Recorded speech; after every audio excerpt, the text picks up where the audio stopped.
When I look at Africa, many questions come to mind. Many times I ask myself, what would happen if Mwalimu were to rise up and see what is happening? Many times I ask myself, what would happen if Kwame Nkrumah and Patrice Emery Lumumba were to rise up and see what is happening?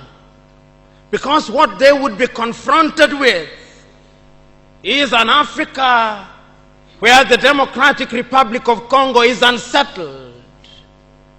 There is a war going on there, but it is not on the front pages of our newspapers because we don't even control our newspapers and the media. As I speak to you, the Central African Republic is at war, but we talk of it only mutedly. As I speak to you now, in South Sudan, the youngest nation in Africa, the Nuer have risen against the Dinka. As I speak to you now, Eritrea is unsettled.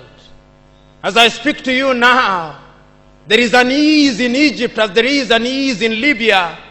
In Niger, it is no better. In Senegal, in the Casamance, is no better. In Somalia, is no better. Africa is at war with herself. This is what they would be confronted with. They would be confronted with an Africa which statisticians and romantic economists say is growing, but which in truth is stagnated. That is the Africa that they would be confronted with. They would be confronted with an African which, as Professor Mlama intimated in our presentation here, is an African which is suffering from schizophrenia. He does not know herself. They would be confronted with an African whose young men and women have no interest and low love for their continent. They would be confronted with an Africa where young men and young women are constantly humiliated at the embassies of European countries and at the United States of America as they seek the almighty green card. They would be confronted with an Africa where young men and women from Niger, Nigeria, Senegal, Mali, and Mauritania drown in the Mediterranean as they seek to be enslaved in Europe. This time round, Africans are not wailing and kicking as they are being taken away to be enslaved. They are being seen wailing and kicking as they seek to be enslaved in Europe and America. This is the tragedy of Africa. They'll be confronted with an African where people have lost their self-pride. An Africa where Africans are not proud of their things. An Africa where in the hotels of Dar es Salaam or Nairobi, even food has foreign names. When we fry potatoes, we call them French fries, even when they are fried in Dar es Salaam. That is the Africa that they would be confronted with. They would be confronted with another Africa. An Africa which does not tell her story. An Africa whose story is told by Europe and America, the CNN, Radio Deutsche Welle, Radio France. That is the Africa they would be confronted with.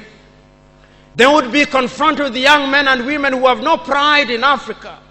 When they want to enjoy themselves, they sing the praises of football teams from Europe and America. It is Manchester United. It is Arsenal. It is Real Madrid.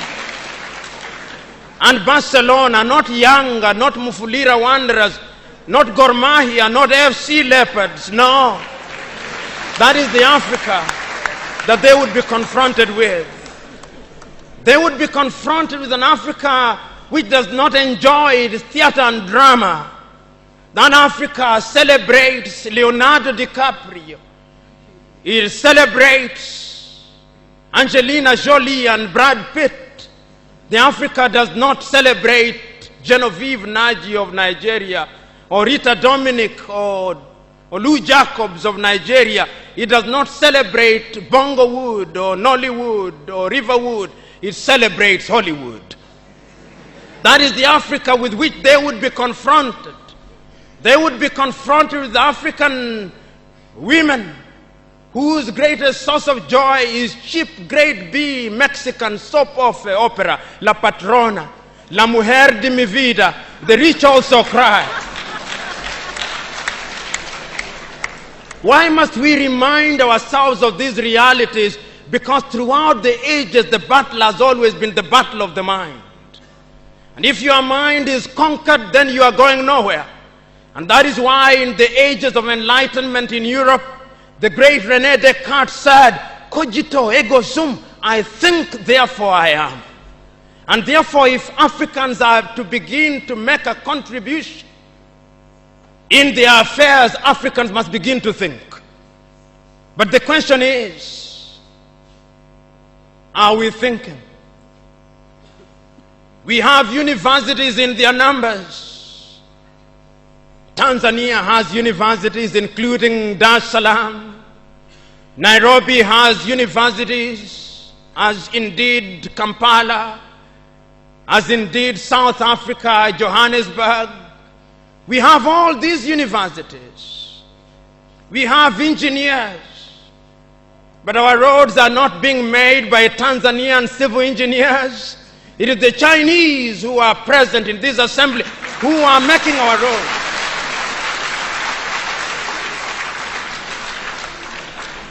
So we have engineers who cannot even make roads.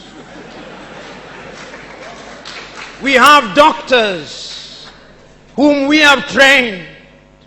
But when we are sick, particularly if we are of the political class, depending on who colonized you, if you are colonized by the United Kingdom, you rush to London. If you are colonized by the French, you rush to Paris. If you are colonized by the Portuguese, you rush to Lisbon. And if you are colonized by the Spaniards, you rush to Madrid, Spain. And recently, because the Asians are beginning to get their act together, we run to India. And very lately, because the Arabs are also beginning to get their act together, we run to Dubai. Notwithstanding that we have the Kenyatta hostels of this country, the Muhimbilis of Tanzania, the Chris Hani Baragwanaths of South Africa, and the Mama Yemos of Kinshasa in Zaire or the Democratic Republic of Congo, but we have no faith in our doctors. In the area of education, we also don't have faith. Our political class introduced something that they call free education, but it's free indeed, free of knowledge. Because they are so suspicious of those institutions that the typical African politician would not dare take their children to those schools. Their children will be educated in the British system, in the American system, so that when they graduate, they go to the United Kingdom, to the United States. Not that there is anything wrong with those institutions, but the agenda is wrong because our leaders long lost the script and ought to be described for who they are, our misleaders. But we are co-authors of our own misfortune. Whenever we are given an opportunity to elect our leaders, we are given a blank check. And if you permit me a little latitude, and if you give me a blank check, and you allow me to analogize, and you say that I'm given the blank check to buy a Mercedes Benz, what we do is that when we are called upon, having been so empowered, we buy what one calls a tuk-tuk from India and expect it to behave like a Mercedes Benz. How does that happen? Because what we do is to elect thieves. We elect hyenas to take care of goats, and when the goats are consumed, we wonder why.